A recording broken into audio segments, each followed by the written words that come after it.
con una presentación así, dan ganas de seguir estudiando, seguir escribiendo y seguir aprendiendo. Este diplomado nos recuerda que en el año de 1899, mediante el laudo arbitral, Gran Bretaña, en componenda con los Estados Unidos, nos arrebataron el 90% del territorio en disputa. Es decir, una séptima parte del territorio de la República de Venezuela. En ese contexto estamos dictando este diplomado. En estos momentos, Venezuela, que fue despojada de la séptima parte de su territorio mediante una componenda, es sometida a un conjunto de medidas coercitivas unilaterales que está haciéndole un gran daño a nuestros niños, a nuestras niñas, porque que una medida coercitiva unilateral sea capaz de impedir que los insumos para el cardiológico infantil lleguen a Venezuela es un ataque terrible contra seres inocentes, contra niños y niñas que sufren de cardiopatías. En ese contexto estamos dictando este diplomado. El momento en que se está aplicando una campaña terrible contra nuestra nación, una campaña internacional que tiene dos objetivos fundamentalmente. Primero, acabar con Bolívar como símbolo de la unidad latinoamericana, de la soberanía y de la independencia nacional y de la justicia social. Bolívar es un símbolo, por eso lo atacan constantemente y lo atacan en los papers académicos porque está de moda hablar mal de Bolívar. Entonces, si uno comienza a hablar bien de Bolívar y a enaltecer a Bolívar como símbolo, estamos pasados de moda. De manera tal que entonces nosotros en esta universidad, para esos especialistas en destruir el símbolo de Bolívar, estamos de modé. Pero no es así. Bolívar es un símbolo que debemos seguir manteniendo en alto, porque como muy bien lo decía nuestra rectora y nuestro eterno embajador, Pedro Penso, el bolivarianismo no es una doctrina del pasado, es una doctrina para que sigamos luchando en el presente por nuestro territorio, por nuestros hijos y por nuestras hijas. Yo sé que nos están viendo una cantidad de compañeros, pero yo quiero hacer 3 preguntas para arrancar con este diplomado. Primera pregunta, para ver si la audiencia es la adecuada. Primera pregunta, ¿quiénes de los que estamos acá, levanten la mano por favor, aman Venezuela? Para ustedes es el diplomado. Segunda pregunta, más difícil todavía. ¿Quiénes de los que están acá tienen hijos e hijas, o en el caso mío, también nietos y nietas, que son venezolanos y venezolanas y que queremos dejarle una patria libre, próspera? Levanten la mano. Entonces, para ustedes. Y finalmente, la pregunta más comprometedora y más difícil de todas responder, no es obligatorio levantar la mano. ¿Quiénes de los que estamos acá estamos dispuestos a luchar en defensa de nuestros hijos, de nuestras hijas que forman la patria de Bolívar? Entonces, para nosotros este diplomado, un aplauso para ustedes. Mira, cuando nosotros diseñamos este diplomado, que hay varios profesores acá que no han sido nombrados, Zenobia, Héctor, Tamara, Marcos, Luis, que viene acompañado, Esigual, Isidro, una cantidad de profesores y todo un equipo, porque les quiero decir que montar un diplomado de esta naturaleza, que es un diplomado internacional, donde hay gente que está haciendo un trabajo tras bastidores, que es muy importante. Todo el equipo técnico, Miguel, nuestro gran caricaturista, él, todo un equipo de gente que está detrás. Esto no es posible si no estamos todos. Ahora bien, cuando nosotros diseñamos este diplomado, el nombre que tenía el diplomado, fíjense cómo van cambiando las cosas. Tamara, Luis Miguel, cómo van cambiando las cosas. Y todo el equipo directivo de la universidad, sin la cual esto no hubiese sido posible, sin Charilín, sin nuestro secretario, sin Luis Miguel, sin todo el equipo de esta universidad.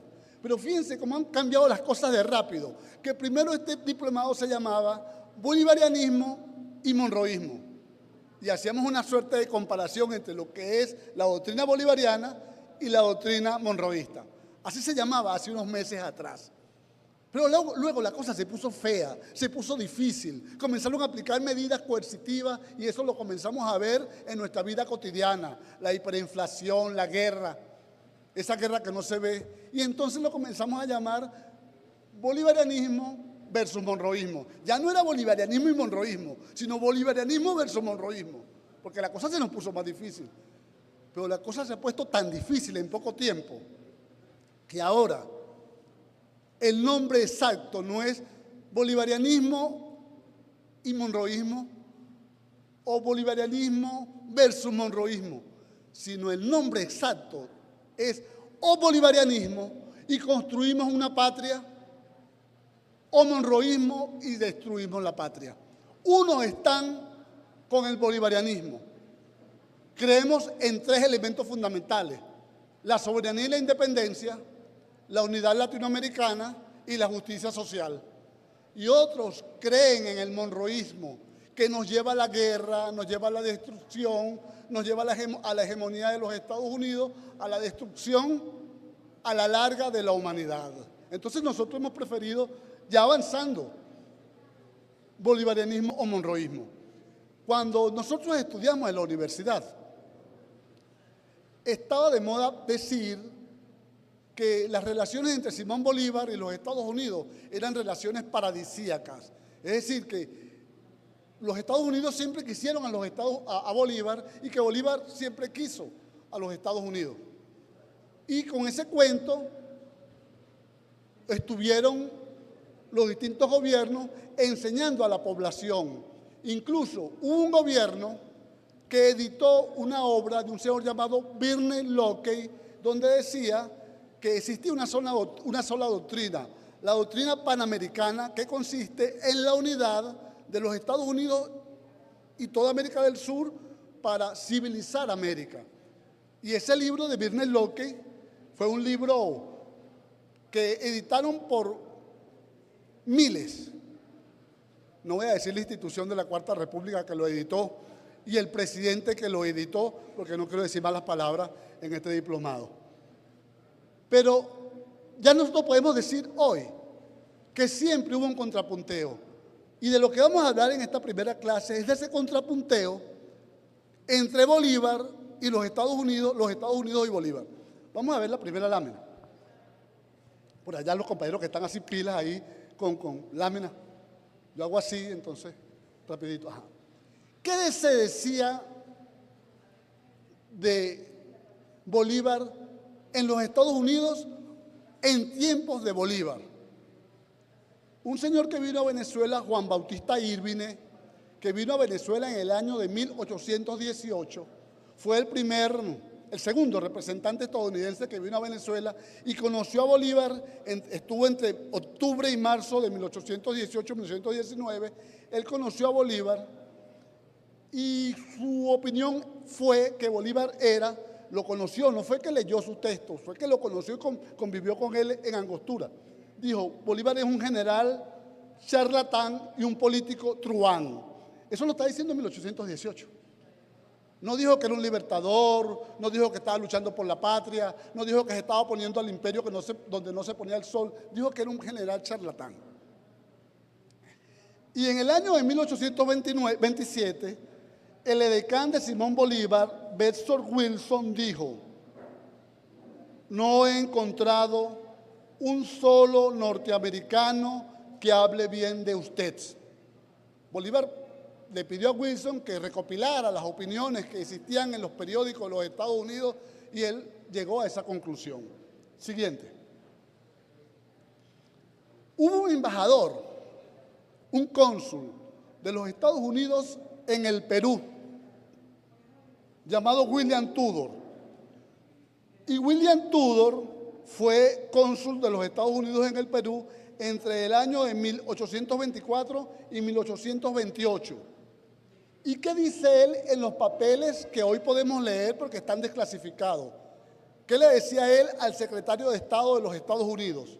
Le decía: la esperanza de que los proyectos de Bolívar están ahora efectivamente destruidos es una de las más consoladoras.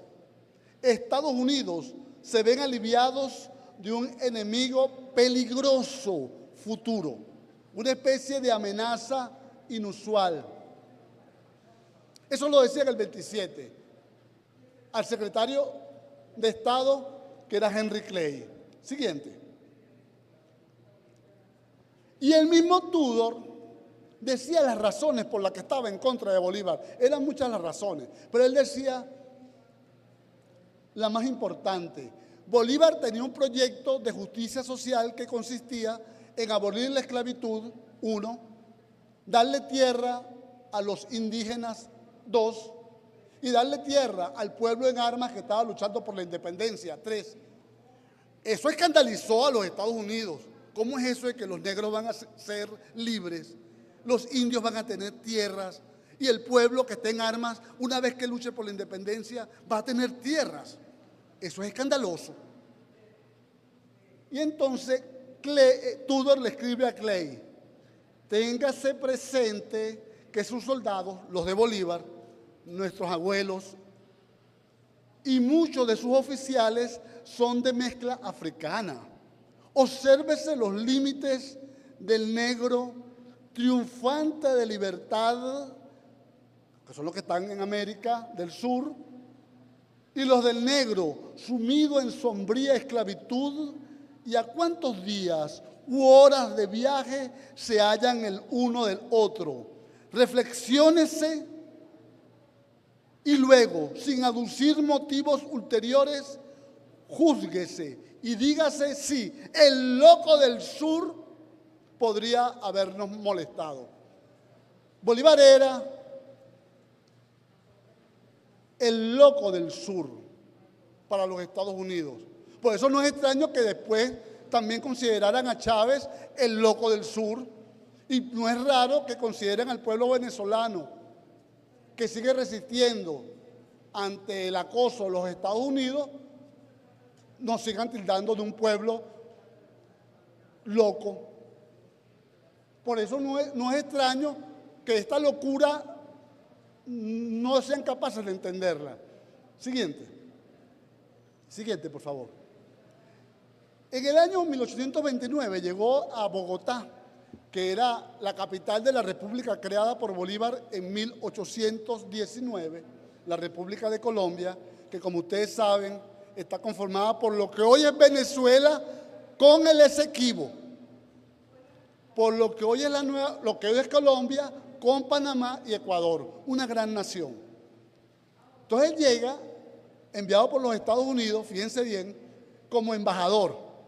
Ese señor que ustedes pueden ver en esa foto, no se asusten con la foto, por favor, ellos son así. William Harrison, como llegó en el año 29, a Bolívar le habían dado un golpe de Estado y habían intentado matarlo en el año de 1828. Entonces, ¿qué hace Harrison? En vez de reunirse con Bolívar, primero se reunió con los conjurados contra Bolívar. Se reunió con los que habían intentado asesinar a Bolívar y que estaban libres gracias a la gran generosidad de Bolívar, que los indultó. Ustedes saben que después de ese intento de magnicidio, Bolívar indultó a más del 90% de los conjurados. Bueno, Harrison llegó a Bogotá y se reunió no con Bolívar, que era la víctima, se reunió con los conjurados y los trató de excelentes patriotas, los conjurados, hombres arrojados y de espíritus capaces de oponerse a las enormidades que venían cometiéndose.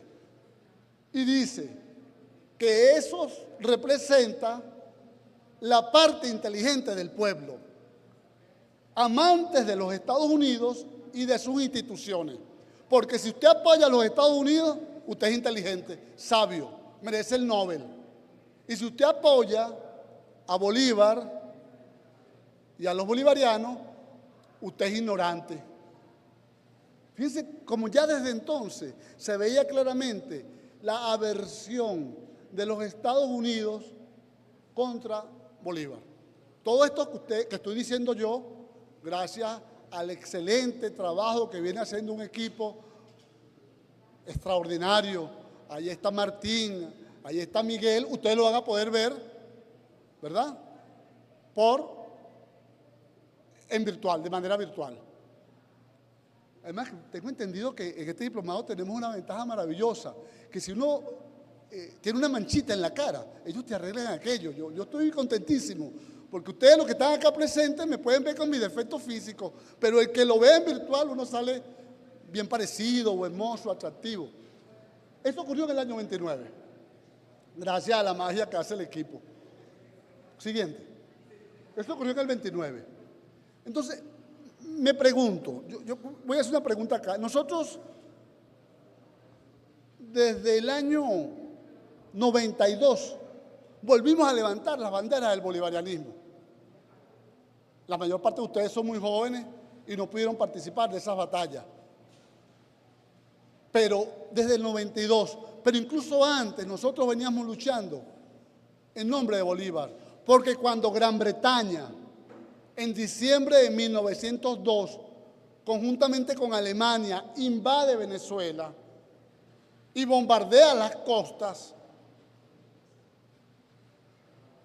el mensaje de Cipriano Castro, en contra de la misma potencia que nos había arrebatado el 90% del territorio en disputa, el mensaje de Cipriano Castro fue un mensaje bolivariano, que por cierto, lo dije la vez pasada y lo vuelvo a decir, cuando el pueblo se reunió para defender a Venezuela de los bombardeos de Gran Bretaña, que antes nos había quitado el 90% del territorio en disputa, quien se alió con Alemania,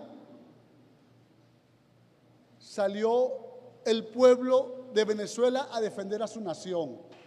Pero no salió la gente de un partido y la otra se quedó en su casa. Salió la gente de todos los partidos. El Mocho Hernández, que estaba preso, lo sacaron de la cárcel y se puso del lado de Cipriano Castro. Y así mucho. Pero hubo un venezolano, a mí me gusta decirlo y repetirlo, llamado José Gregorio Hernández, que fue el primero que se inscribió en las milicias populares para defender a Venezuela. Hoy todos tenemos que ser como José Gregorio Hernández para defender el Esequibo. Todos debemos ir el 3 de diciembre a apoyar a Venezuela en su justo respaldo, como lo hizo José Gregorio Hernández en 1903. Ahora, ¿qué es el bolivarianismo?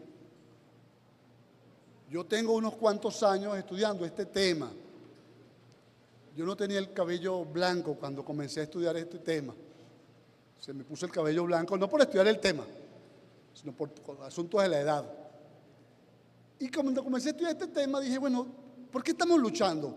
Porque aquí he visto mucha gente que sale a la calle en esas marchas multitudinarias, sale a la calle a defender un gobierno como el de Chávez y luego el de Nicolás Maduro, cuya bandera es el bolivarianismo. Bueno, ¿y qué tiene el bolivarianismo? ¿Cuáles son los elementos que componen el bolivarianismo? ¿Qué hace que un pueblo salga a la calle a defender? Y esté en las instituciones defendiendo, y esté luchando. Y otro sector salga a la calle a oponerse, que es lo que tiene el bolivarianismo. Tiene que tener algo que lo hace especial. Son 3 elementos fundamentales. Hay otros más, pero yo les voy a comentar los elementos fundamentales. Y después les voy a hacer de una vez un examen, aquí en vivo, en directo. Si yo veo a alguien, sobre todo si lo veo demasiado concentrado con el teléfono celular, a ese le pregunto. El primer elemento que Bolívar rescata, Bolívar y Miranda y Sucre y Piar y Josefa Camejo y a lo largo de la historia todos los que han luchado, porque el que lucha por Venezuela está luchando con la bandera del bolivarianismo. El primer elemento es la defensa de la soberanía y la independencia. Ese es el primer elemento del bolivarianismo. Mientras en Europa se luchaba a favor del colonialismo y del imperialismo español, Venezuela levanta la bandera de la soberanía y la independencia. En el año de 1810, claro, antes ya habíamos luchado, pero fíjense ustedes que aquí mismo en Caracas, a veces uno se impresiona de las cosas que ocurren en Caracas. Aquí mismo en Caracas se levantó un movimiento precursor de la independencia en la esquina de Las Gradillas, el 19 de abril de 1810. Y ya para 1811 nosotros nos estábamos declarando independientes. Fíjense que, y a partir de ese momento toda América Latina fue un hervidero a favor de la independencia. Entonces el primer elemento es la defensa de la soberanía y la independencia. Entonces si yo digo soberanía, uno, la gente dice soberanía e independencia. Para que tengamos claro cuál es el primer elemento. Independencia política, independencia económica e independencia cultural. Son tres elementos. Uno, soberanía e independencia. El segundo elemento, muy importante, es la justicia social.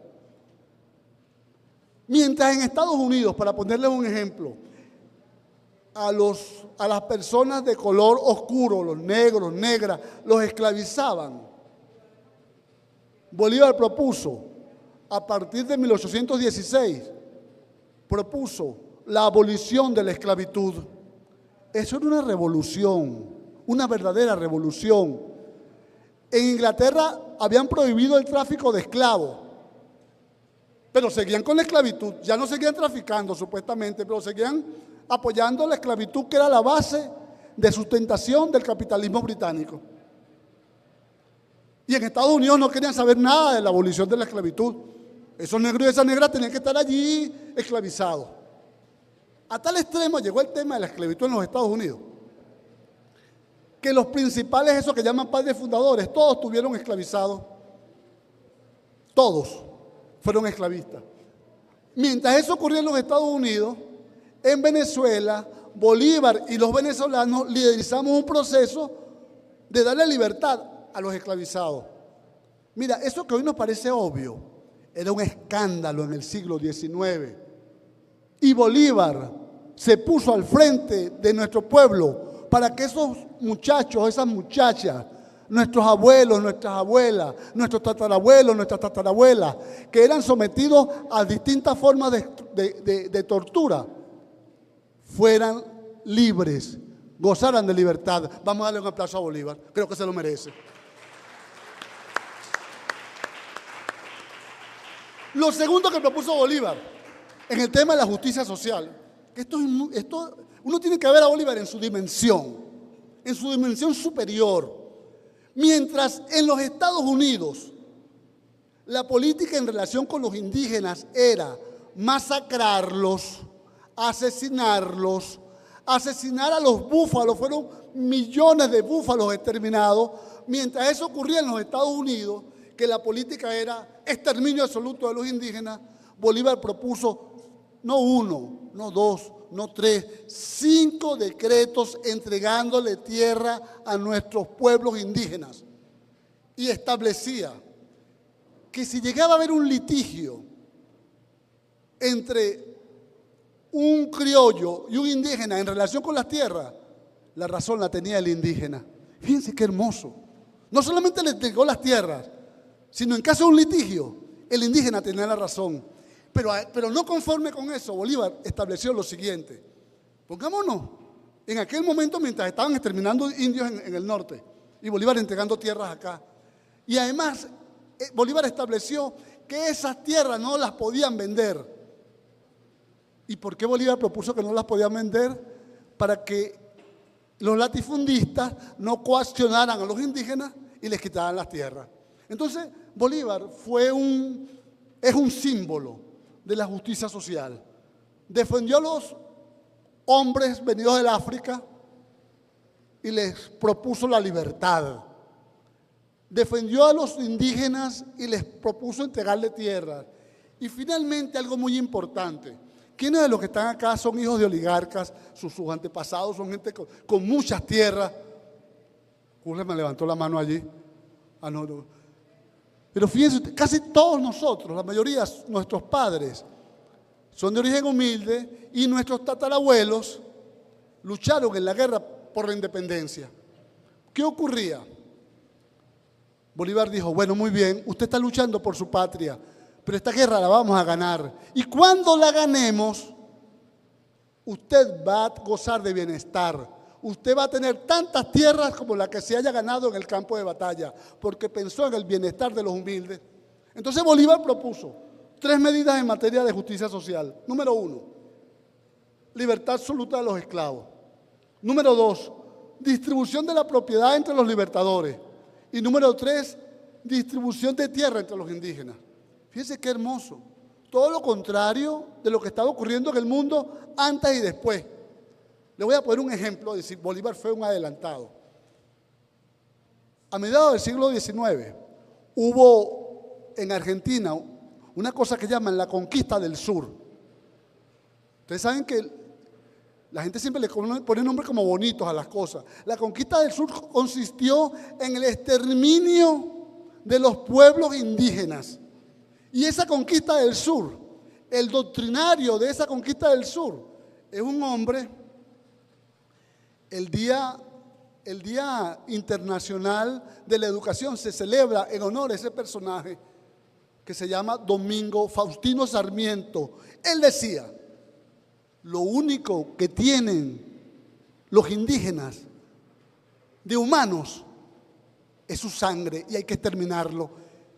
Mira, y eso fue muchos años después de que Bolívar proponía darle tierra a nuestros pueblos indígenas.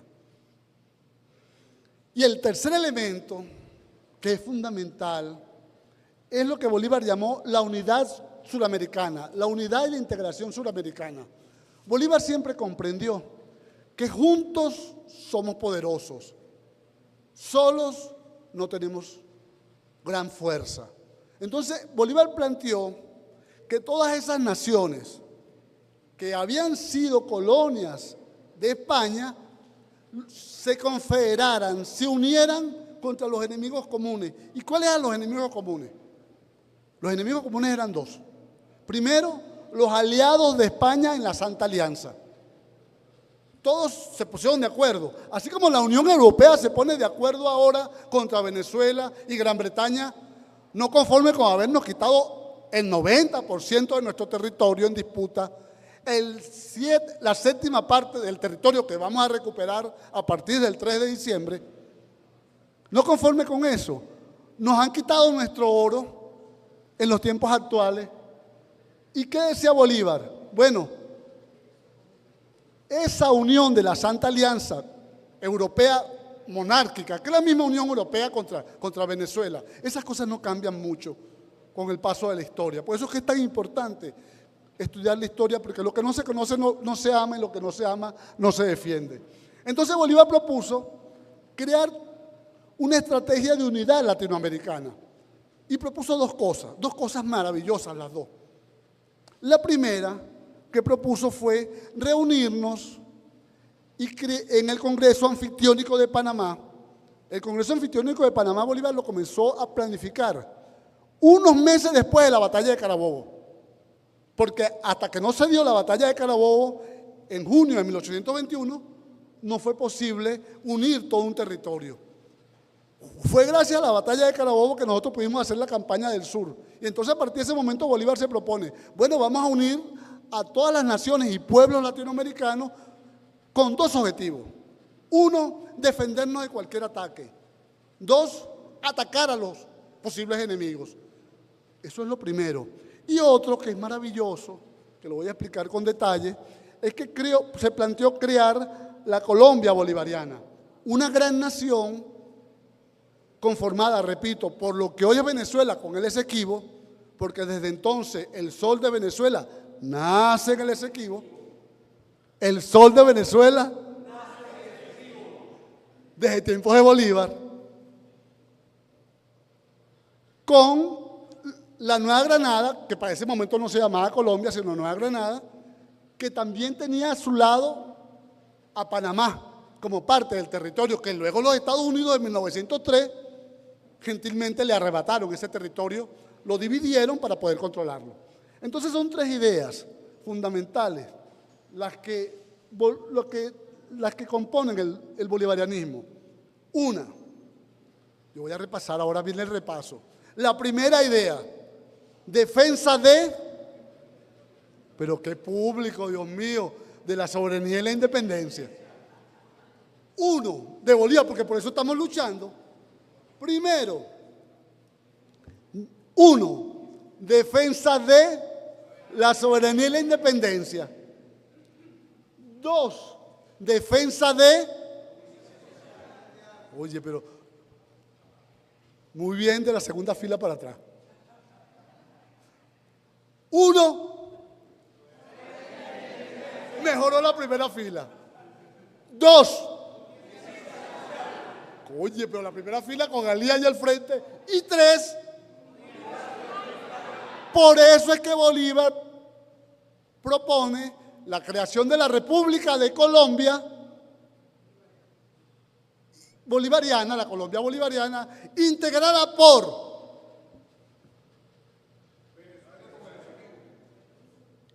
Venezuela, con el Esequibo. ¿Y dónde nace el sol de Venezuela? Muy bien.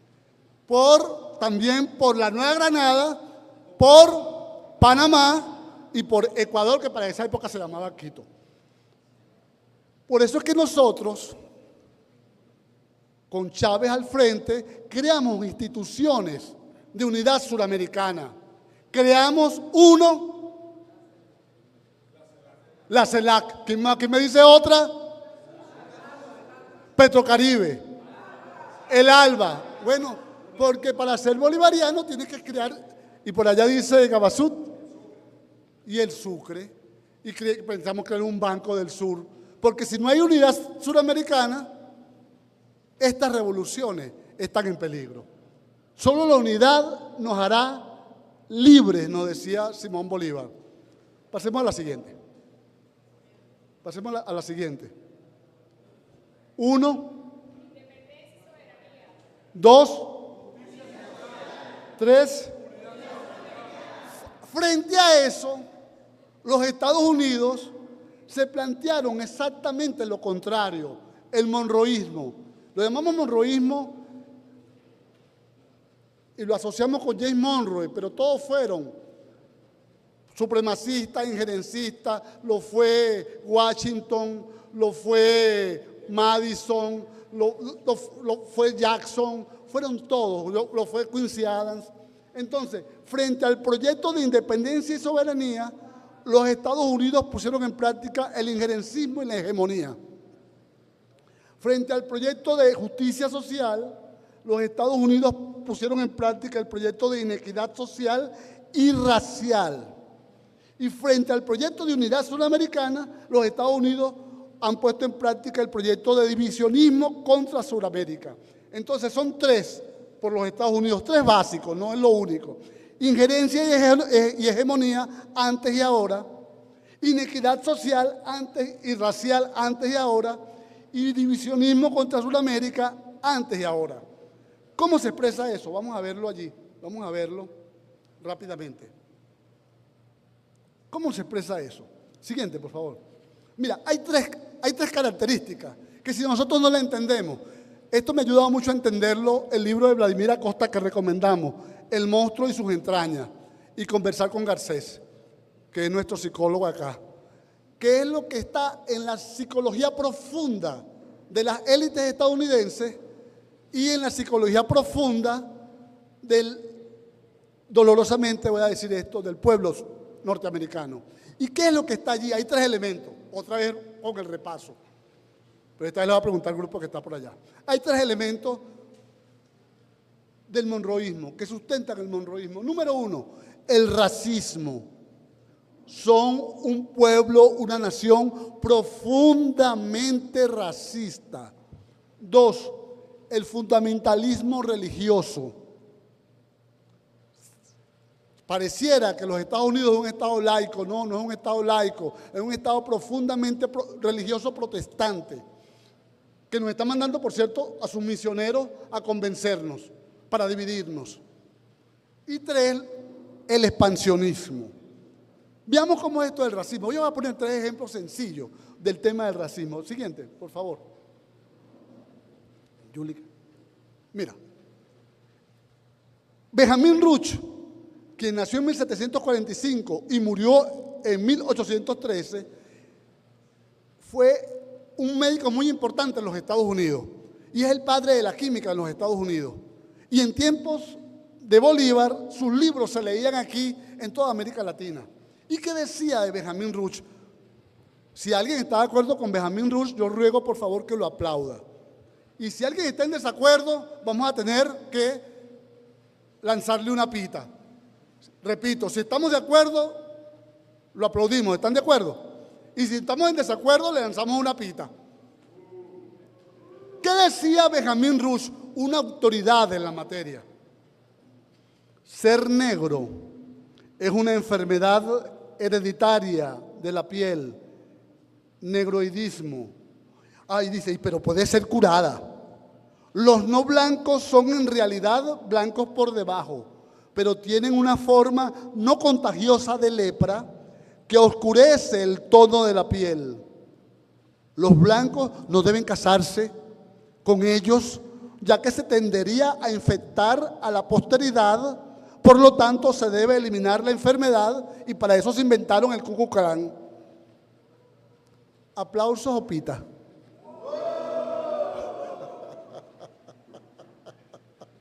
Pero no, esto no lo dijo cualquiera. Esto lo dijo una autoridad. Y el pueblo norteamericano le creyó a esa autoridad. Y como él lo dijo, lo dijeron cientos, lo dijeron miles, que los negros son inferiores porque esa es la condición para poder esclavizar a los negros y las negras. Empleó el término negro y negra como lo emplea la profesora Iraida Vargas, que cree que es el término adecuado. O afrodescendiente como lo emplea Chucho García y otros especialistas. Ese es el racismo contra los negros. Siguiente, por favor.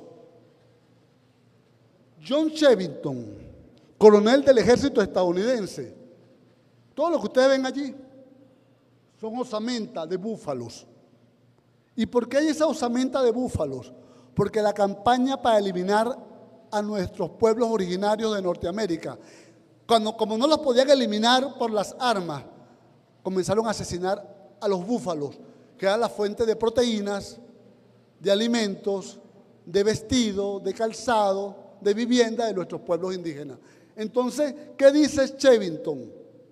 Y fíjense, lo dice sin remordimiento, lo publicó en la prensa.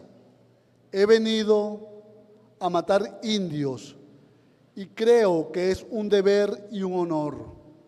Y se debe usar cualquier medio debajo del cielo de Dios para matar indios.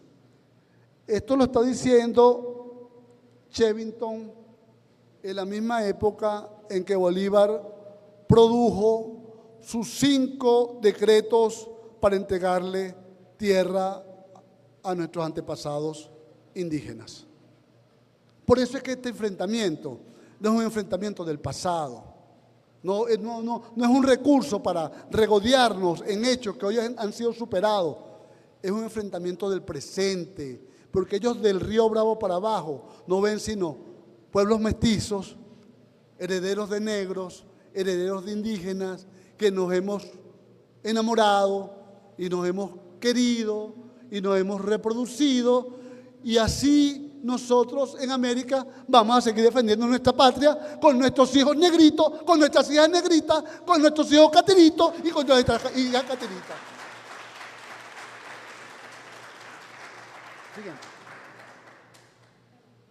Porque los amamos y están en este territorio hermoso, cuyo sol, cuyo sol nace en el Esequibo. Siguiente. Este señor que ustedes ven allí se llama John Adams. Fue el segundo presidente de los Estados Unidos. Fue el padre de John Quincy Adams, el autor de la doctrina Monroe. Y en una carta privada es importante leer las cartas que ellos envían unos a otros. Ahora es muy fácil hacerlo, porque si usted tiene una carta y no sabe qué dice, usted se viene al equipo de aquí de inteligencia artificial e inmediatamente se la traduce. Y no solamente se la traduce, sino pone al mismo John Adams a hablar. Y una vez, cuando nosotros estábamos luchando por la independencia, cuando nuestros antepasados estaban en plena guerra de independencia, fajados por que fuéramos independientes, a él le preguntaron qué futuro tenía la lucha por la independencia y por crear repúblicas en América. Repito, si les parece que lo que dice está bien, ustedes le dan un aplauso. Si no les parece, ustedes ya saben qué hacer. Le preguntaron qué pensaba y él respondió lo siguiente: las gentes de Sudamérica son las más ignorantes, las más intolerantes, las más supersticiosas. ¿Era acaso probable, era acaso posible que un gobierno libre fuese introducido y establecido entre tales gentes sobre tan vasto territorio? Y entonces él se responde, porque ellos se hacen la pregunta y ellos mismos se la respondan, no sea cosa que salga nuestro secretario a responderle rápidamente. Y la respuesta que da es: me parecería tan absurdo ser independientes en Sudamérica como lo sería establecer democracias entre las aves, las bestias y los peces. Pero eso no lo está diciendo cualquiera. Eso lo está diciendo el presidente de los Estados Unidos en momentos cuando nuestros antepasados estaban inmolándose en la lucha por la independencia y la soberanía. Siguiente. Vamos oye, mira, Luis Miguel fue el único que nos abucheó, vale. Dale, Luis Miguel. Es importante, mira, es importante que nosotros desempolvemos esta historia, porque es la única manera de que podamos entender a nuestros adversarios. Nos siguen despreciando igual. Por eso es que ellos dicen, bueno, muy bien, en la zona en reclamación hay petróleo, hay diamantes, hay contacto, hay biodiversidad, pero esos seres son inferiores a las aves y a los peces. Vamos por el Esequibo, porque nuestra disputa no es con la República Cooperativa de la Guyana, como muy bien lo ha dicho nuestra rectora. Nuestra disputa es con los supremacistas de los Estados Unidos y de Gran Bretaña, que siguen siendo sus aliados, que tienen a la ExxonMobil y a otras potencias haciéndonos provocaciones para que haya guerra. Pero nosotros vamos a vencer mediante la paz. Hay guerras que se ganan con la guerra, como lo hicimos en la independencia. Y hay guerras que se ganan con la paz, y esta la vamos a ganar con la paz. El fundamentalismo religioso. Nosotros tenemos la esperanza. La diferencia entre ellos y nosotros es que ellos pelean sus guerras en nuestros territorios. Y en nuestros territorios están nuestros hijos. Y nosotros no vamos a permitir que haya una guerra. Por eso es que estamos agotando todas las salidas. Y la más importante salida es la consulta. Ahí va a ir todo el pueblo venezolano a votar el 3 de diciembre. Siguiente. El tema religioso en los Estados Unidos es muy importante. Cuando usted ve a un antropólogo estadounidense, ese vino a estudiarlo. Cuando usted ve un misionero, yo respeto las religiones de cada quien, por favor no me vayan a malinterpretar lo que voy a decir. Y si están en desacuerdo con lo que voy a decir, reclámenle a Héctor Gutiérrez, que fue quien me lo enseñó en una de sus clases, que es antropólogo. Cuando usted ve a unos misioneros así, muy bien vestiditos, con una corbata, y vienen a su casa, no es a cambiarlo de religión, es a cambiarlo de patria. Porque ellos te hablan del imperialismo romano, de lo horrible que fue el imperialismo romano.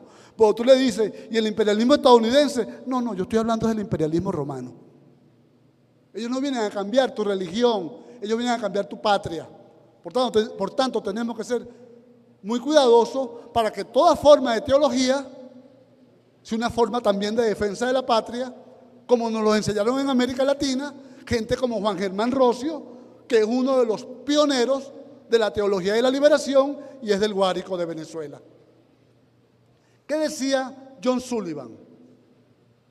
Él decía: el cumplimiento de nuestro destino manifiesto es extendernos por todo el continente que nos ha sido asignado por la providencia para el desarrollo del gran experimento de libertad y autogobierno.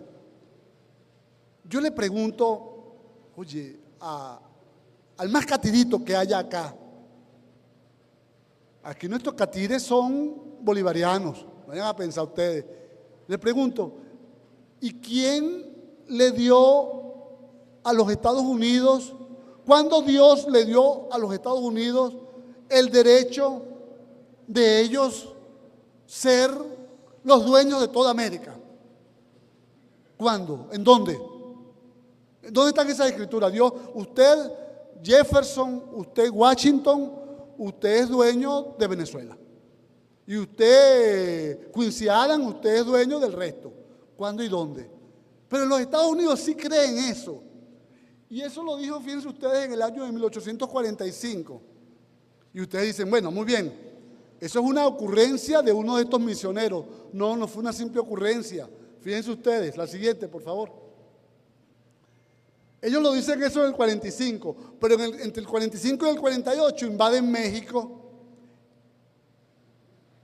Se dan cuenta que toda doctrina de los Estados Unidos, si ellos dicen que Dios está con ellos, es porque ellos van a invadir un país en nombre de Dios y a matar. Les voy a dar un ejemplo terrible. Esto que voy a decir es un poco fuerte. En el año de 1898, los Estados Unidos hicieron la guerra a España, explotaron el buque Maine en el momento en que habían salido todos los oficiales blancos y quedaba nada más una tripulación inferior, negros, indígenas, mestizos, y explotaron el buque Maine, que era un buque de los Estados Unidos. Y entonces los Estados Unidos, bajo ese pretexto, le declararon la guerra a España, a la que acusaron de haber explotado el buque Maine. Y le quitaron a España su colonia, Cuba, Puerto Rico, las Islas Guam y Filipinas. Filipinas queda bien lejos, como ustedes saben. En Filipinas había un movimiento independentista liderizado por un señor llamado Aguinaldo. Y llegaron los buques estadounidenses. ¿Ustedes saben cuál fue la orden que dieron? Por supuesto, cuando llegaron ellos estaban luchando por la independencia de España, pero luego siguieron luchando por la independencia contra los Estados Unidos. ¿Saben cuál fue la medida que tomó el presidente de los Estados Unidos en aquel momento? Llamado McKinley. McKinley dice que él estaba en la Casa Blanca, que ustedes saben que es de comienzo del siglo XIX, y entonces él estaba paseando por el jardín. Y esto lo dice en sus memorias. Y entonces de repente se consiguió con Dios, así, pero como si nada. Aquí uno se consigue con los compañeros del PSUV, del Polo Patriótico. Pero él se consiguió con Dios y Dios le dijo: ve a Filipinas y civiliza a ese pueblo. Y si se opone, sé duro como lo fue Israel en su momento. ¿Y saben cuál fue la medida que tomó el presidente de los Estados Unidos después de su conversación con Dios? Fue esta, 2 puntos comillas: fusilar a todo hombre o mujer de Filipinas que se oponga a los designios de los Estados Unidos. Eso se llama masacre de las Filipinas y murieron más de 300,000 niños y niñas de Filipinas en 1898, 1899 y 1900. Duro. Y uno dice, bueno, y eso es del pasado, pero ocurrió que en el año de 1989, ¿quiénes estaban vivos en 1989? Ese año nació mi hijo. Bueno, en 1989 estábamos todos esperando en diciembre el niño Jesús, porque uno en diciembre lo que hace es esperar las hallacas y el Niño Jesús. Y en vísperas del Niño Jesús, los Estados Unidos bombardean Panamá, el barrio San Miguelito y el barrio El Chorrillo, y allí murieron carbonizados miles de niños y niñas, porque Estados Unidos decidió que había que bombardear Panamá, el barrio El Chorrillo y San Miguelito, para sacar al dictador que estaba allí en aquel momento, que por cierto había sido un empleado de los Estados Unidos, pero se les había revelado. Eso lo hacen los Estados Unidos. Lo hizo en el pasado, lo hace en el presente y no lo ha hecho en Venezuela porque Trump en una oportunidad dijo, vamos a invadir. Pero cuando se pusieron a sacar cuentas, se percataron de que el pueblo de Venezuela es un pueblo aguerrido, un pueblo luchador, un pueblo noble que nunca va a permitir que lo pisotee un enemigo. ¿Qué dijo Quincy Adams? Oye, gracias. Me trajeron un pañuelito. Gracias por el pañuelo. ¿Qué dijo Quincy Adams? La anterior. ¿Qué dijo Quincy Adams? Esto es importante que lo que tengamos claro. Nuestro equipo de comunicación que está tan alerta, tan activo. ¿Qué dijo Quincy Adams? La anterior. La anterior. Déjame decirlo yo con mis palabras, porque es muy breve lo que él dijo. Él fue el autor de la doctrina Monroe. ¿Y qué dijo en una carta privada? Dijo esto: lo único que esperamos es ser los dueños del mundo. Ese es su propósito. Fíjense ustedes la diferencia. Quincy Adams dice, lo único que nosotros esperamos los estadounidenses es ser los dueños del mundo. Y Bolívar dice, nuestro propósito es producir la mayor suma de felicidad posible, la mayor suma de seguridad social y la mayor suma de estabilidad política. ¡Que viva Bolívar!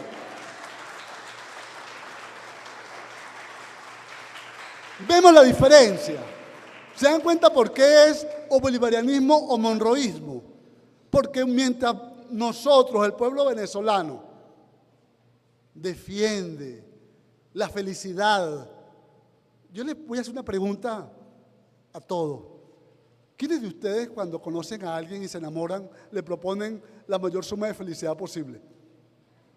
¿Y quiénes le proponen la mayor suma de desdicha? ¿Verdad que eso de la desdicha es algo terrible?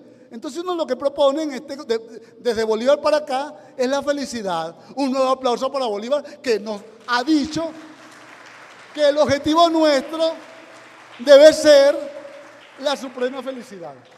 Veamos. La siguiente, por favor. La siguiente. Esto lo vamos a hacer como una película. Esta parte que viene, la persona que está allá, mi compañero que está bien pilas, este es un equipo maravilloso, les quiero decir. El compañero está ahí. Estamos hablando del expansionismo. Cuando uno habla de los Estados Unidos, uno se imagina esa nación que ustedes ven en el mapa. Los Estados Unidos en 1787 era ese pedacito. Ahora dale al dedo así rapidito. El siguiente. Y así ya era en 1812. Pero allí vivían pueblos originarios. ¿Les pidieron permiso? No, se los arrebataron como a nosotros en el laudo arbitral de 1899. Eso fue en el 12. Siguiente. Y así fue en el 21. Cuando nosotros estamos en plena batalla de Carabobo, ellos estaban expandiéndose. Siguiente. Mira para dónde van. En el 36. Siguiente.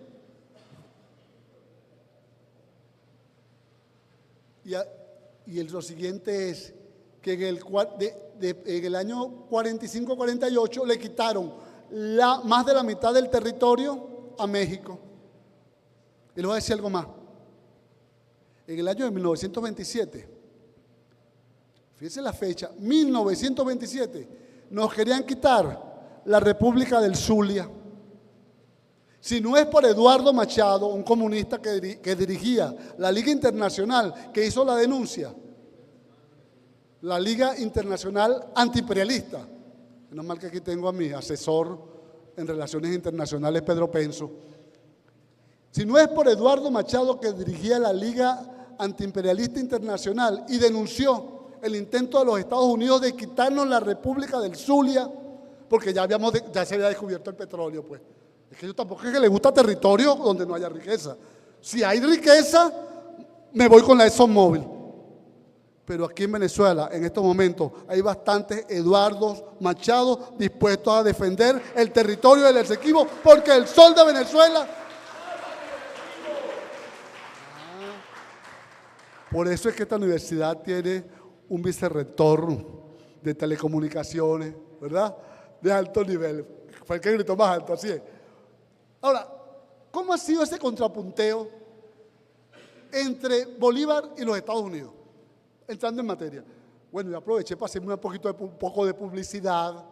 Ese es un libro que escribí hace algún tiempo que se llama Bolivarianismo versus Monroísmo.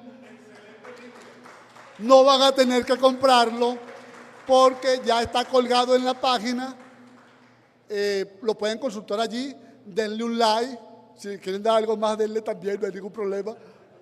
Dale a los momentos del proyecto. Dale allí. Próxima, por favor. Próxima. Este tiempo me lo descuento. Ajá. Fíjense ustedes algo muy importante. El bolivarianismo no es una obra solamente de Bolívar, es una obra de Miranda, es una obra de Sucre, es una obra de Machado, de Gustavo Machado me refiero, ¿no? Es una obra de Luis Cipriano Rodríguez, es una obra de Alí Primera, es una obra de Chávez, es una obra de las mujeres de nuestros barrios que están luchando contra esas medidas coercitivas, es una obra de todos nosotros. Y Miranda decía, fíjense lo que decía, estas dos láminas que voy a pasar a continuación son fundamentales. Miranda crea en 1798, prefigura la República de Colombia. La República de Colombia de Miranda nacía en el Mississippi, pasaba por el Esequibo y terminaba en la Patagonia. Todo lo que eran las naciones hispanoamericanas, las antiguas colonias, debían ser una sola nación. Y los historiadores pretenciosos, ustedes saben, decían, pero qué locura de Miranda, una nación tan grande es ingobernable. Eso lo oyó un historiador chino y le dijo, menos mal que nosotros no pensamos como ustedes, porque nosotros somos una república grande y nos parece muy bien ser una república grande.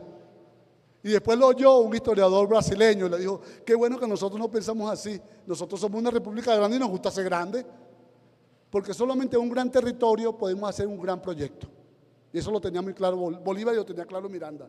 Decía Miranda, poseemos el continente más fértil, más inexpugnable y más rico de la tierra. Qué cosa tan grande. Y eso es verdad. Porque estamos de cara, somos un continente fundamentalmente tropical. Y decía, la unión nos asegurará permanencia y felicidad perpetua.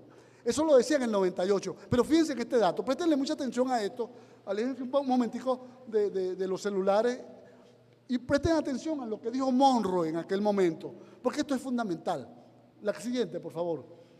Miranda andaba diciendo eso por todo el mundo, porque estaba enamorando a los suramericanos para que se ganaran para la idea de que América tenía que ser independiente y soberana.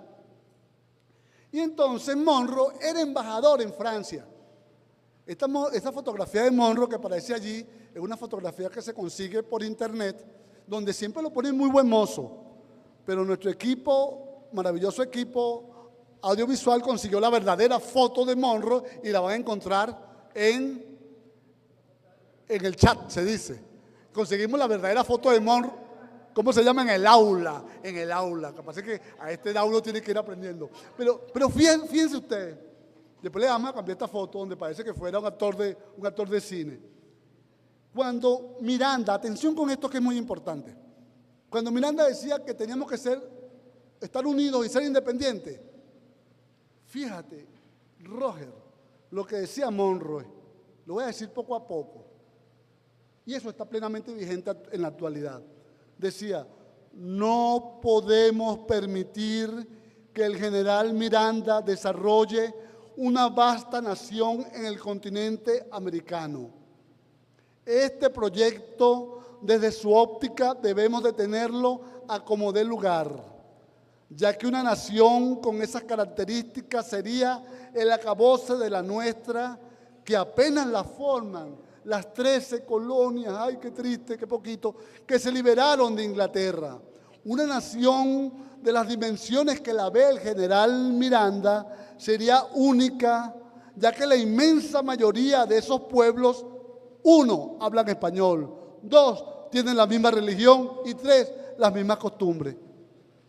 Si eso lo decía James Monroe, quien era 8 años menor que Miranda, Miranda nació en el 50 y Monroe nació en el 58, si eso lo decía Monroe en el año, a finales del siglo XVIII, comienzo del siglo XIX, ¿qué queda para ahora?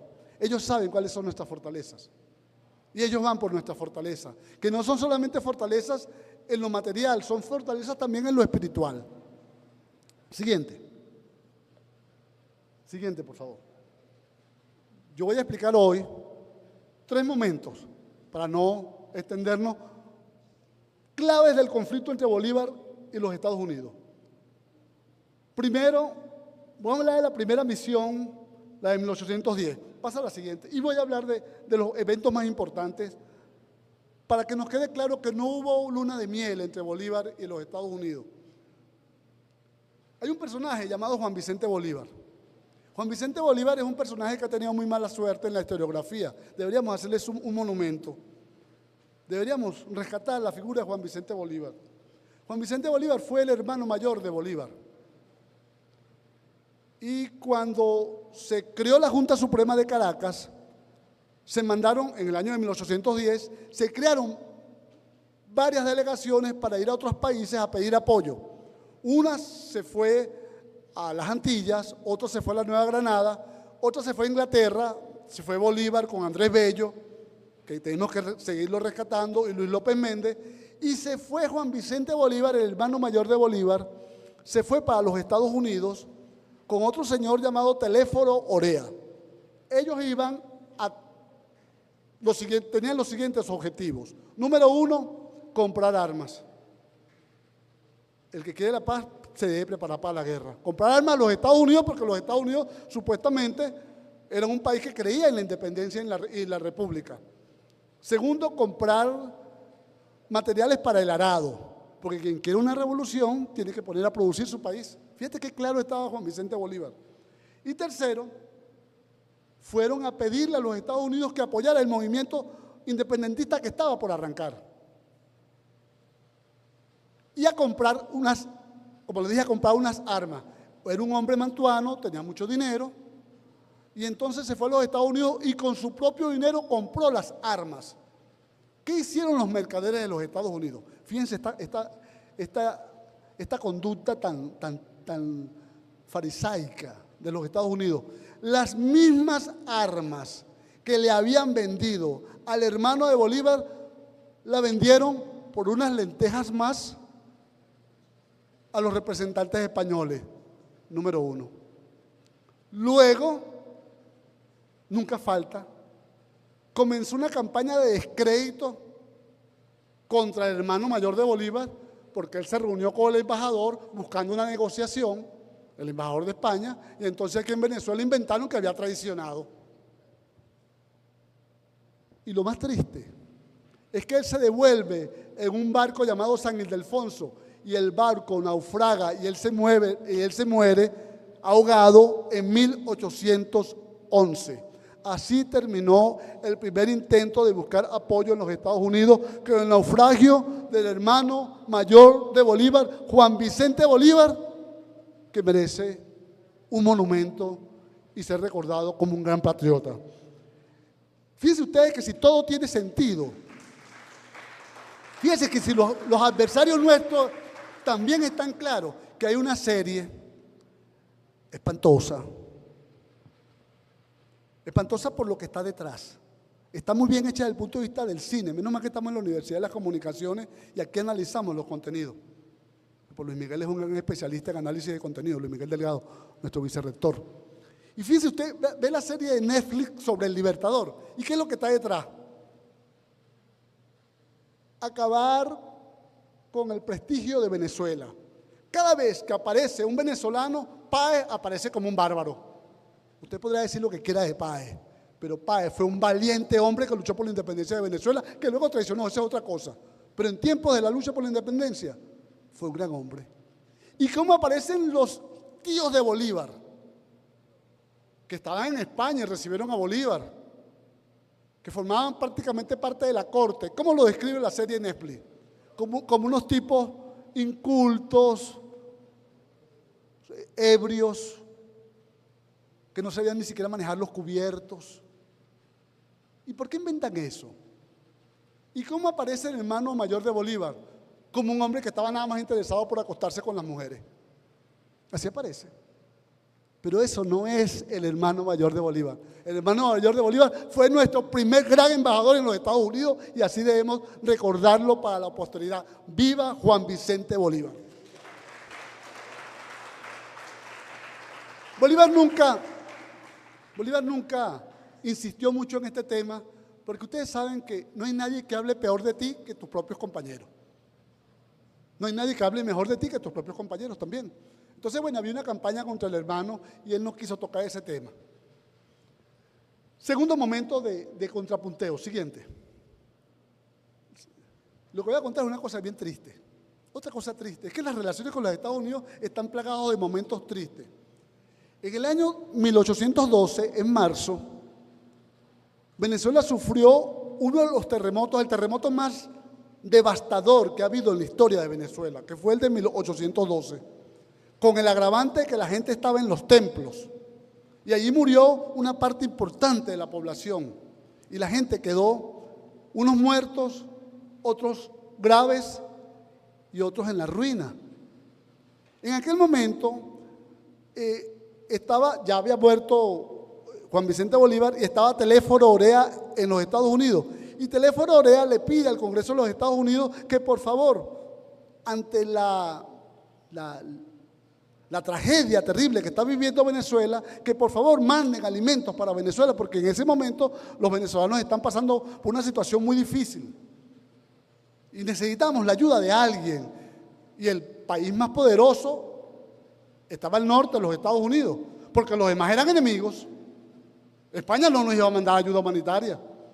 Y entonces en Estados Unidos les costó mucho tomar la decisión. Lo ayudamos, no lo ayudamos, lo pensaron bien y al final compraron una buena cantidad de kilos de harina y la mandaron. Y mandaron a un señor llamado Walter Scott en una misión que ellos llamaban humanitaria. Y todos los historiadores hasta ahora han dicho que esta fue la primera gran misión humanitaria de los Estados Unidos. Cuando uno se pone a revisar los documentos, por eso es que es importante esto que estamos haciendo acá, que tenemos un equipo de hombres y mujeres que estamos investigando temas, porque la investigación requiere tiempo, nos encontramos con un documento donde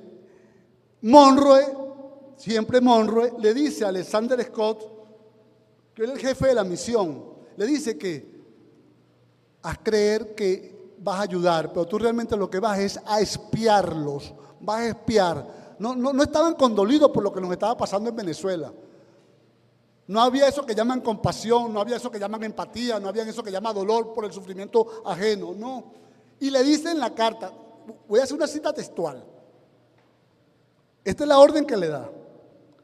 Será su obligación familiarizarse con el estado de la opinión pública en las provincias de Venezuela y en todas las provincias adyacentes, con su competencia para tener un gobierno autónomo, con el estado de la situación política, con las relaciones de las provincias entre sí, con el espíritu que prevalece generalmente entre ellas en cuanto se refiere a la independencia y sobre todo con su disposición para con los Estados Unidos. Ellos venían no a ayudarnos, a espiarnos. Ustedes recuerdan, esto no porque no estábamos, ustedes recuerdan la ayuda humanitaria que nos estaban ofreciendo los Estados Unidos y que nosotros en la batalla de los puentes logramos averiguar en qué consistía la ayuda humanitaria. Les voy a decir en qué consistía. Varios de los que están aquí estuvieron en la batalla de los puentes. Allá había armas, allá había todo tipo de municiones, de todas las formas, como dice Rodrigo, de ayuda humanitaria. Eso que nosotros llamamos China en Venezuela. Tú dices, bueno, ¿y para qué sirve una China de esas dimensiones? Ah, porque esa es la ayuda humanitaria que nos quiere dar los Estados Unidos. Y ustedes recuerdan, ustedes estaban vivos para aquella época. Ustedes recuerdan cuando hubo el deslave, que entonces los Estados Unidos nos propusieron la ayuda humanitaria. Rodrigo no había nacido, pero el morocho sí. Y nos propusieron la ayuda humanitaria y el mismo ministro de la Defensa de la época dijo, aceptemos la ayuda humanitaria de los Estados Unidos, y Chávez dijo no.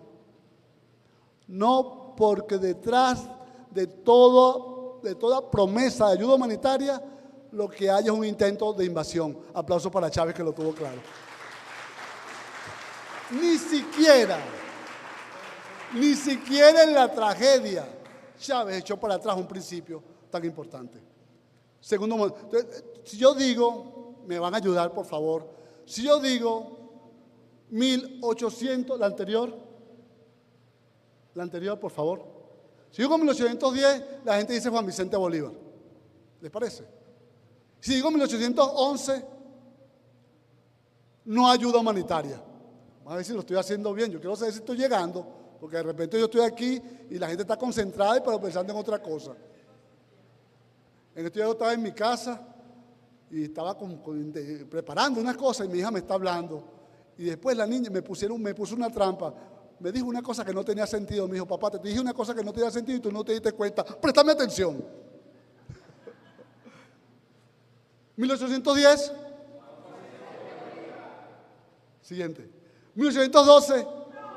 No ayuda humanitaria. Muy bien. Ahora Walter Scott llegó a Venezuela y estuvo unos pocos meses aquí dándonos esa ayuda humanitaria. Y en esos pocos meses, Juan Vicente Bolívar se formó una idea de quiénes son los venezolanos. Y esto fue lo que dijo, y esto fue lo que dijo, él se formó una idea. Ustedes saben que ellos se forman rapidito una idea de quiénes somos nosotros, rápidamente.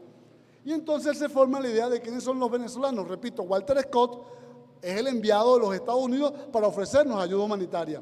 Tú no puedes ofrecer ayuda humanitaria si no amas a un pueblo. Por eso es que nuestra lucha por el Esequibo no es una lucha contra el pueblo esequibano, es una lucha contra la ExxonMobil. El pueblo del Esequibo y el pueblo de Venezuela, no lo digo yo, revisen lo que decía Chávez, son pueblos hermanos. Y vamos a un referendo para abrazarnos en la hermandad. Para eso es el referéndum del 3 de diciembre. Ahora, Walter Scott vino y se formó una idea muy rápido.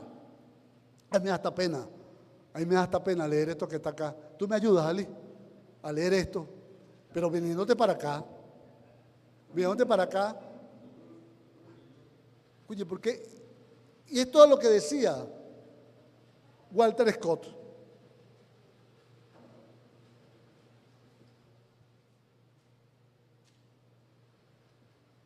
Los venezolanos son tímidos, indolentes, ignorantes, supersticiosos e incapaces de empresa o de esfuerzo. Más bien parecen preparados para la esclavitud que para la libertad. ¿Qué merece? Esa opinión se mantiene. No crean ustedes lo saben porque son militantes de la revolución. Esa es la opinión que tiene la élite estadounidense de Marcos, que es un gran hombre, de Tamara, que es una gran mujer, de Luis Miguel Delgado, de los muchachos y las muchachas de este país, que somos unos ignorantes. Ali dice que bueno, de ella más, porque ella, tengo entendido, que es uno de los personajes que ellos le han dicho no, Usted no puede venir para los Estados Unidos. Y entonces nuestra rectora, en vez de ir a los Estados Unidos, se va a votar el 3 de diciembre en cualquier lugar de Venezuela, porque el sol del Esequibo... Vaya, mi amor. El siguiente. Dale. Pide ustedes. Esta parte ya estamos terminando para... Ustedes saben que los gringos le ponen nombres bonitos a cosas feas. Ellos te van a invadir y ellos no lo llaman invasión, ellos lo llaman ayuda humanitaria. Y ha habido, nosotros en el 2015, nosotros hemos pasado trabajo, les quiero decir. En el 2015, un señor llamado Obama, por decreto ejecutivo, lanzó aquello de que Venezuela es una amenaza inusual y extraordinaria para la seguridad de los Estados Unidos. Yo me puse a analizar esto con calma, con mis estudiantes. Y un estudiante me preguntaba, bueno, ¿y la distancia entre Venezuela y los Estados Unidos? Si fuéramos un país colindante, tú lo puedes entender. Y el ejército. ¿Cómo que somos una amenaza para los Estados Unidos, que es el país, bueno, hasta ayer, más poderoso políticamente del planeta Tierra? ¿Cómo es eso que somos una amenaza? Ah, bueno, porque ellos le ponen nombre bonito a cosas feas. Pero eso no es nuevo. En el año de 1815, nosotros vivíamos el momento más difícil de la Revolución Hispanoamericana. Había caído la Primera República, había caído la Segunda República, Bolívar estaba en Jamaica, estábamos buscando la ayuda de Inglaterra. Inglaterra nos decía sí, pero no, decía que sí nos iba a ayudar, pero al final no nos ayudaba. Y entonces en ese momento estaban contrabandeando desde los Estados Unidos armas y víveres a favor de los realistas. Entre esas armas y esos víveres la contrabandeaban en barcos, ¿no? Tengo entendido que vendían algunas cajitas allí de cerveza polar, de maceite, de aquella época. No venía de esa, no venía la polar de aquella época, pero sí venían las municiones de los Estados Unidos para apoyar a los realistas. Y entonces, en los Estados Unidos aprobaron una ley que decía que cualquier ciudadano estadounidense o no estadounidense que comercializara armas a favor de los patriotas iba a ser castigado, oigan bien, con 10 años de cárcel o $10,000 de multa. Eso fue lo que acordaron. La ley, y esa ley se llamó Ley de Neutralidad y fue aprobada por el Congreso de Estados Unidos el 3 de marzo de 1817 y establecía que toda persona que transportara armas hacia un estado de América del Sur en favor de los patriotas sería castigado con 10 años de cárcel y $10,000 de multa. Esa misma lógica es la que han aplicado para mantener preso a Alex Saab. Es la misma norma de 1815. ¡Viva Alex Saab! Alguien decía que la historia es la visita del pasado con el presente. Usted no puede estar hablando de estas cosas. Oye, pero qué bien. Yo he leído a algunos historiadores. Oye, ¿cómo es posible que los Estados Unidos hicieran eso en el 17? Y lo de Alex Saab, ¿de qué se trata? O sea, la historia es un instrumento. Manuel Moreno Fraginals, un historiador cubano, decía, la historia es un arma para despertar conciencia o para adormecerla. Bueno, aquí en esta universidad estamos para despertar conciencia. Esa es la principal labor de esta universidad, despertar conciencia y despertar corazones. Si nosotros, y estamos en esa lucha, porque en este momento es una disputa entre el monroísmo o el bolivarianismo. Ya ni siquiera sino, si llegó en 1815, la gente dice ley de neutralidad. 1811, ¿qué pasó? Pero Dios mío, 1811, Juan Vicente Bolívar, muy bien. 1812, 1817, ley de neutralidad. 1817. 11.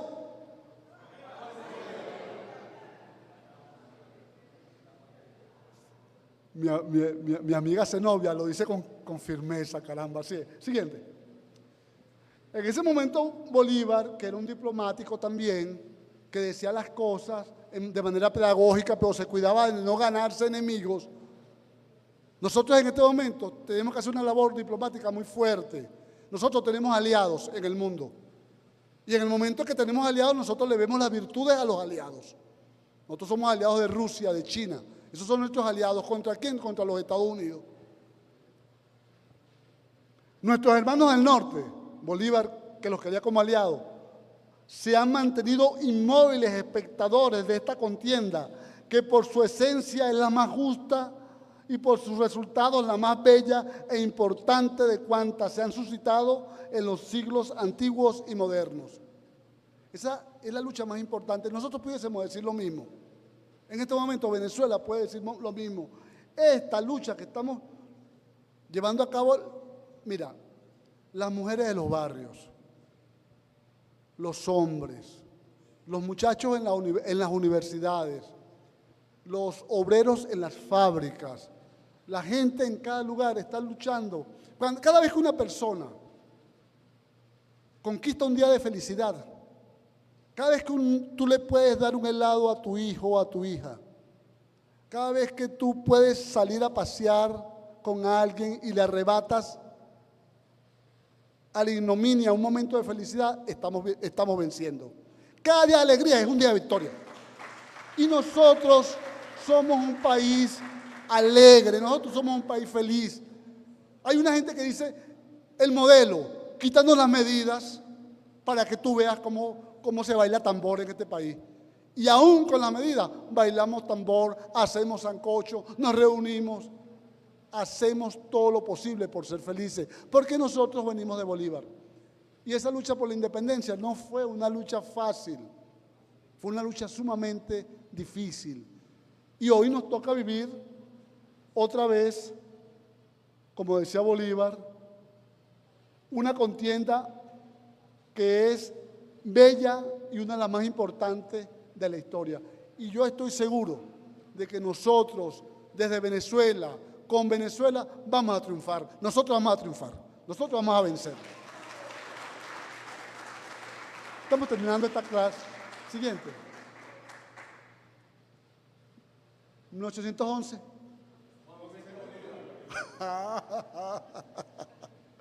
¿1817? No, la anterior, antineutralidad. En 1817 la Florida es nuestra. No es la primera vez que nos arrebatan un territorio. Cuento esta historia y podemos cerrar. Vamos a cerrar con esta historia de la Florida. En el laudo arbitral de 1897, si yo digo laudo arbitral, ustedes dicen 1897. Nosotros tenemos que aprendernos algunas fechas, porque tenemos que hacer una campaña muy rápida. O sea, 1897, laudo arbitral. Aquí tenemos en la institución un especialista en el tema del Esequibo, que es nuestro gran Eric Gutiérrez, que está trabajando el tema del Esequibo no desde el conflicto, sino desde el amor. Yo felicito al profesor Eric Gutiérrez por el excelente trabajo que viene haciendo, la maravillosa conferencia que viene editando sobre el tema. ¿Qué pasó en el año 17? Desde la península de la Florida, que ustedes ven allí, se contrabandeaba armas y víveres a favor de los realistas. Salían de los Estados Unidos, pasaban por la Florida, llegaban a Cuba y Puerto Rico y después se venían para acá para entregárselo a los Mendoza, a los realistas. Y entonces, en junio de 1817, un grupo de patriotas liderizados por Pedro Gual, que después fue canciller de Bolívar, por Juan Germán Rocio, que fue el segundo a bordo de Bolívar, y por otros más, tomaron un fuerte de la Florida. ¿Para qué? Para impedir que desde la Florida siguieran contrabandeando armas y víveres a favor de la ExxonMobil. Siguiente. Pásala, por favor. Para cortar el contrabando entre Estados Unidos y España, para montar una plataforma desde donde promover la independencia, y bueno, y se fueron a la Florida, a una parte de la Florida, se conoce como la isla Amelia. Siguiente, eso fue en junio.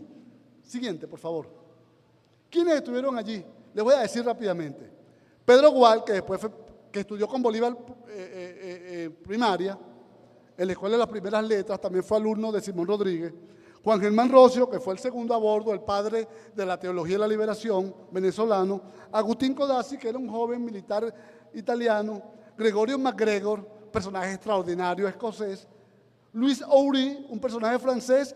Y Lino de Clemente, el primer hombre que Estados Unidos repudió, le impidió el ingreso a Estados Unidos. Él es tu antecedente, Tania, y de todas las personas que han sido vetadas por los Estados Unidos. Lino de Clemente, no le hemos hecho el homenaje que merece Lino de Clemente. Lino de Clemente nació en Petare, estuvo en los Estados Unidos y el mismo presidente de los Estados Unidos le dijo, él no puede estar acá porque él fue uno de los que tomó la Florida, él está atentando contra la seguridad de los Estados Unidos. ¡Viva Lino de Clemente! Tenemos que conocer la historia, mira, bastante historia hay aquí, para sentirnos orgullosos de ser venezolanos. Por eso es que el otro objetivo de los Estados Unidos ahora es acabar con la idea de venezolanidad, que cuando usted está en un país extranjero le dé pena decir soy venezolano. Uno tiene que decir en voz alta y clara, soy venezolano, soy venezolana, estoy orgulloso de mi historia. Terminamos con este. Siguiente, por favor. Fíjense que si cuando nosotros creamos esa república fue una república tan importante que hicimos, ¿qué es lo que hace que un lugar, que algo sea una nación? Que tenga un territorio, lo tenía en la Florida. Dos, que tenga un pueblo, y lo tenía el pueblo que vivía en la Florida, más el pueblo venezolano que se fue a liberar la Florida. Teníamos monedas, teníamos una bandera, y tenemos nuestra proclama, tomamos la Florida, echamos a los españoles de allí. Si nosotros echamos a los españoles, por tanto la Florida pasó a ser ¿de quién? De Venezuela. ¿Qué hizo los Estados Unidos que no tenía vela en ese entierro? Siguiente. Siguiente, por favor. James Monroe tenía unos días que lo habían nombrado, que se había instalado en la Casa Blanca. Y entonces él, cuando supo que la Florida, que era de España, había sido tomada por los venezolanos, envió este decreto que dice, los fundadores, si les parece, si esto se parece a algo a la actualidad, pura coincidencia. ¿Qué decía Monroe? Los fundadores de la nueva república son unos bandoleros, aventureros, fugitivos internacionales, piratas y esclavos, fugados, que no habían establecido un nuevo gobierno, sino un centro de piratería contra los Estados Unidos. Que es lo mismo que están diciendo hoy contra Venezuela. Siguiente ya para ir cerrando por hoy. Siguiente, por favor. Y entonces los hombres, los libertadores que estuvieron allí, dijeron, bueno, ¿y por qué Estados Unidos? Mandaron un señor llamado Andrew Jackson. Andrew Jackson lo llamaban cuchillo largo porque era un asesino de indígenas. Y Andrew Jackson comandó el grupo que fue a sacarnos por la fuerza, que fue el primer territorio que nos arrebataron. Y entonces Bolívar, que estaba en Venezuela, pero que tenía una expedición, que estaba en la Florida, le respondió, nuestra república, ni ninguna otra de Sudamérica, estaba en guerra con los Estados Unidos. Desde el momento en que tomamos a Florida, entramos en posesión de todos los derechos pertenecientes a nuestro enemigo, España. La única ley que ustedes pueden aducir es la de la fuerza.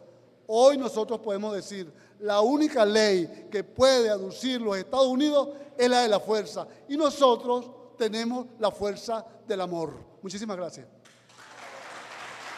¡Viva Venezuela! El sol de Venezuela